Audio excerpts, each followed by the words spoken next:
2026-yilning 1-yanvaridan boshlab O'zbekistonda chiqindi xizmatlari uchun to'lovlarni uyma-uy yurib undirish to'xtatiladi.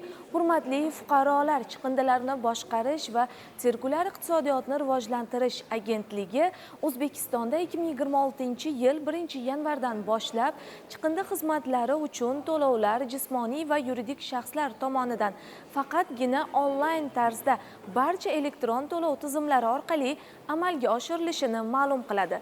Unga ko'ra, siz chiqindi xizmati uchun to'lovni agentlikning toza makon biling tizimi va barcha turdagi elektron to'lov tizimlari yoki internet aloqasi bilan ta'minlanmagan, hudud markazidan olis masofada joylashgan aholi yashash punktlari uchun istisno tariqasida tijorat banklari kassalari hamda O'zbekiston pochtasi bo'limlari orqali amalga oshirishingiz mumkin bo'ladi. Shu o'rinda sizda chiqindilarni boshqarish va sanitar tozalash xizmati yuzasidan taklif va murojaatlar bo'lsa, chiqindilarni boshqarish agentligining 1205 qisqa raqamlari orqali qoldirishingizni ma'lum qilamiz.